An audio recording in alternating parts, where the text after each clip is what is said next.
दोस्तों, Jayaprakash power ventures limited की बात करें तो स्टॉक के अंदर आज बहुत भारी गिरावट देखने को मिल रही है। आप देख ही सकते हो कि पिछले कुछ ट्रेडिंग सेशन में स्टॉक ने बहुत ज़बरदस्त किया था। अपर सर्किट भी लगा था 2 ट्रेडिंग सेशन पहले, फिर उसमें देखिए आप प्रॉफिट बुकिंग का मामला शुरू हो गया। तो क्या है इतनी भारी गिरावट की वजह, उसको जानेंगे। और दूसरी तरफ देखें तो जेपी पावर के प्रमोटर के तौर पे अब यहाँ पे जो है आपको अदानी पावर दिखाई देंगे। उनके पास सबसे बड़ी हिस्सेदारी है। लेकिन अभी भी आप देखें तो बहुत सारी बातें हैं जो पर्दे में छुपी हुई है। सबसे बड़ी बात ये है कि अभी भी बहुत सारे इन्वेस्टर हैं जो जेपी पावर से निकलना चाहते हैं। तो क्या वो हिस्सेदारी अदानी पावर खरीदेगा और अपनी स्टेक 51% तक लेके जाएगा, ताकि उनका पूरा कंट्रोल हो जाए कंपनी पे। अभी फ़िलहाल इंडिपेंडेंट तरीके से कंपनी काम कर रही है।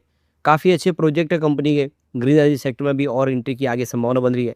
तो क्या है आगे की रणनीति, उसको समझने की कोशिश करेंगे इस वीडियो के माध्यम से। लेकिन फ्रेंड्स, उससे पहले अगर आप पहली बार हमारे चैनल पे आए तो चैनल को सब्सक्राइब कर दीजिए, एक बेल आइकॉन दबा दीजिए ताकि जब भी नया वीडियो बने पहला नोटिफिकेशन आपको मिले। वीडियो पसंद आए तो लाइक से जरूर कीजिए। चलो फ्रेंड्स, वीडियो स्टार्ट करते हैं। मैं हूँ आपका दोस्त एस बी दवे और हमारे अपने चैनल ऑनलाइन कमाई में आपका बहुत बहुत स्वागत है। तो सबसे पहले बाजार की बात कर ले तो बीएससी सेंसेक्स 74,351 के स्तर पर, जहाँ पे 424 पॉइंट की गिरावट है, यानी 0.57% डाउन है बीएससी सेंसेक्स। तो फ्राइडे की क्लोजिंग 74,775 पर थी और यहाँ पे 75,203 पर, यानी 500 पॉइंट की भारी तेजी के साथ शुरुआत हुई। पर आप देखें ये तेजी टिक नहीं पाई, वहाँ से गिरावट काफ़ी ज़्यादा हुई और ऊपर के लेवल से करीब 1000 पॉइंट गिर गया बाजार। तो ये क्लियर है, 75,200 का स्तर बना के 74,258 का लो स्तर बनाया। इसका मतलब 1000 पॉइंट की गिरावट हुई है और इस गिरावट ने ही प्रॉफिट बुकिंग हावी हो गई है। कुछ देख सकते हो कि यहाँ पे संभावना बनने लगी है, क्योंकि आज देखें तो निफ्टी एनर्जी में भी भारी गिरावट है बाजार के मुकाबले। तो ये देखिए निफ्टी एनर्जी 40,401 के स्तर पर है, जहाँ पे 476 पॉइंट की भारी गिरावट है, यानी 1.17% डाउन है निफ्टी एनर्जी। अब देखें कि बाजार में तो 0.60% के आसपास की गिरावट है, कह सकते हैं कि आधा % की गिरावट है, लेकिन निफ्टी एनर्जी में गिरावट 1% से भी ज़्यादा है। और इसी वजह से देखें तो जेपी पावर में जो लगातार दौड़ लगा चुका है प्रॉफिट, तो ये देखो कि बड़ी तेजी के बाद यहाँ पे प्रॉफिट बुकिंग का माहौल बना है। तो 18.92% में स्टॉक ट्रेड कर रहा है, जहाँ पे 13.49% की भारी गिरावट देखने को मिल रही है।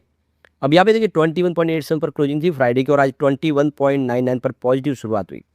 तो सुबह शुरुआत तो पॉजिटिव हुई, लेकिन ये देखिए इंट्राडे का यही हाई है, यहाँ से गिरावट का ज़बरदस्त सिलसिला शुरू हुआ। प्रॉफिट बुकिंग ज़बरदस्त शुरू हुई, जिसकी वजह से सीधा 18.52 पर स्टॉक आ गया, यानी जो स्टॉक 22 के आसपास था सुबह, वो 18.5 तक पहुँच गया। तो यहाँ पे कुछ बड़े फंड हाउस ने जो भारी खरीदारी की थी, उन्होंने बाजार के रुख को देखकर प्रॉफिट बुकिंग शुरू कर दी है। तो इसी वजह से स्टॉक आ गया है नीचे फिर से। तो ये आप देख ही सकते हो कि यहाँ पे जो स्टॉक है वो 26 मई को 19 रुपये के आसपास था और वहाँ से स्टॉक ने दौड़ना शुरू किया। 27 मई को देख सकते हो स्टॉक सीधा 22.87 के आसपास पहुँच गया, यानी स्टॉक में ज़बरदस्त दौड़ लगाई और वो भी एक ट्रेडिंग सेशन में। तो 20% की शानदार तेजी और उसके बाद में 2 दिन की प्रॉफिट बुकिंग में स्टॉक फिर से वही आ गया जहाँ से शुरुआत की थी, यानी वो पूरी की पूरी तेजी यहाँ पे फिर से खत्म हुई, क्योंकि कुछ फंड हाउस ने यहाँ पे बिकवाली कर दिया। बड़े फंड हाउस की बिकवाली की वजह से ये दबाव देखने को मिला। वॉल्यूम देखें तो पिछले एक महीने में इसका 25 करोड़ का वॉल्यूम था, 7 करोड़ की डिलीवरी उठाई गई थी। 1 वीक पहले 50 करोड़ का वॉल्यूम था, 14 करोड़ की डिलीवरी उठाई गई। और फ्राइडे को 71 करोड़ का वॉल्यूम हुआ, सामने 22 करोड़ की डिलीवरी उठाई गई। यानी अगर आप देखेंगे तो वॉल्यूम लगातार बढ़ रहा है और आज भी बाजार शुरू, अभी देखिए 1-1:30 बजे के आसपास 46 करोड़ का वॉल्यूम ऑलरेडी हो चुका है। तो वॉल्यूम के मामले में देखिए पूरे बाजार में इस समय जेपी पावर नंबर 1 पे है। भारी वॉल्यूम में कामकाज हो रहा है। इसका मतलब ये है कि जो गिरावट हो रही है उसके पीछे प्रॉफिट बुकिंग है। कुछ बड़े फंड हाउस ने भारी मात्रा में शेयर बेचे हैं, जिसकी वजह से दबाव की स्थिति बनी है। तो इसमें एक चीज़ ये भी है कि आईसीआईसी बैंक ऑलरेडी पहले भी अपनी कुछ इक्विटी बेच चुके हैं। उनके पास काफ़ी बड़ी होल्डिंग है, करीब 9% के आसपास की होल्डिंग है। वो यहाँ पे अपनी होल्डिंग बाजार में बेच रहे, तो हो सकता है कि आज उन्होंने कुछ बड़ी मात्रा में बिकवाली की हो, जिसकी वजह से स्टॉक दबाव में आ गया।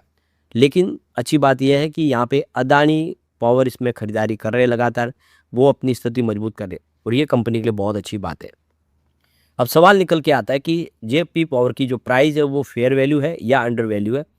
तो ये देख सकते हो कि स्टॉक जो है पास्ट 1 ईयर में 61.17% का पॉजिटिव रिटर्न दिया है। तो ये देख सकते हो कि यहाँ पे जो फेयर वैल्यू देखें तो यहाँ पे अंडर वैल्यू था स्टॉक मई 2025 में।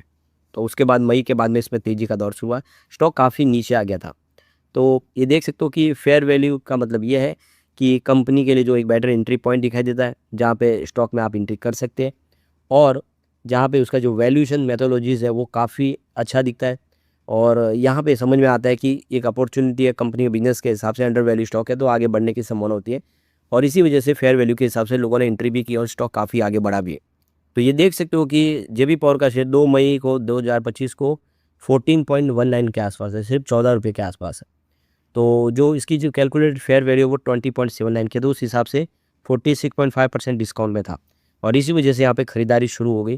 तो एक अट्रैक्टिव अपॉर्चुनिटी का मौके का फ़ायदा उठाया गया, लोगों ने ख़रीदारी की जिसकी वजह से स्टॉक बढ़ा।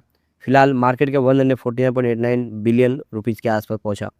तो अब यहाँ पे ये प्योरली प्रॉफिट बुकिंग हो रही है क्योंकि स्टॉक ऑलरेडी काफ़ी ज़्यादा दौड़ चुका है। जेबी पावर का अगर प्रदर्शन देखें तो काफ़ी अच्छा रहा है। इसकी परफॉर्मेंस में आपको समझ में आएगा कि यहाँ पे देखिए इसने जो टोटल रिटर्न दिया पिछले साल में 61.17% के आसपास का रिटर्न दिया है। तो ये रिटर्न जो देख सकते हो कि इसका जो एस्टिमेट रिटर्न है उससे काफ़ी अच्छा, क्योंकि 46.5% का एस्टिमेट लगाया था, यहाँ पे 61% के आसपास का रिटर्न दिया है। इससे क्लियर समझ में आ रहा है कि स्टॉक काफ़ी अच्छा दौड़ा है और इसी वजह से यहाँ पे कुछ प्रॉफिट बुकिंग देखने को मिली। अब आप देखिए एनसीएलटी के आदेश के बाद यहाँ पे देखिए जो जेपी एसोसिएट जो प्रमोटर थे जेपी पावर के, उनकी कंपनी नीलाम हो रही है और ये नीलामी प्रक्रिया में अदानी ग्रुप ने उसको खरीदा है।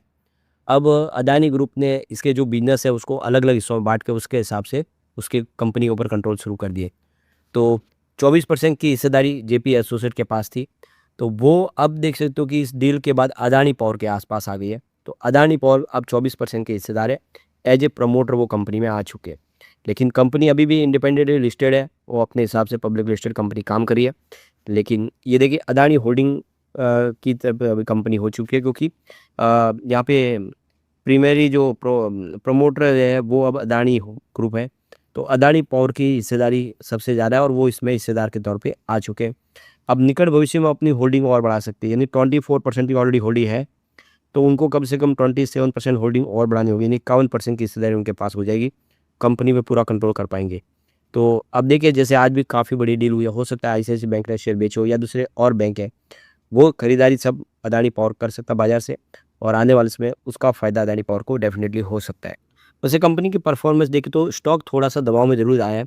2022 में देखिए 4624 करोड़ के आसपास रिवेन्यू था, इस बार 26 में 5563 करोड़ के आसपास रिवेन्यू रहा।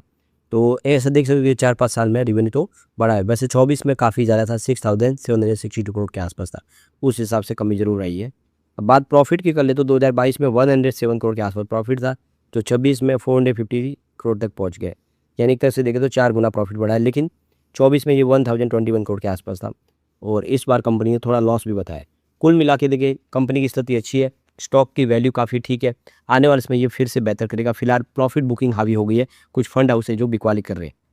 लेकिन फ्रेंड्स कोई भी इन्वेस्टमेंट करने से पहले अपने फाइनेंशियल एडवाइजर से एडवाइस ले ले या अपना खुद का रिसर्च करे, क्योंकि मैंने वीडियो आपके एजुकेशनल पर्पज़ के लिए ही बनाया। वीडियो पसंद आए तो लाइक से जरूर कीजिए और चैनल को सब्सक्राइब कर दीजिए। Thank you friends.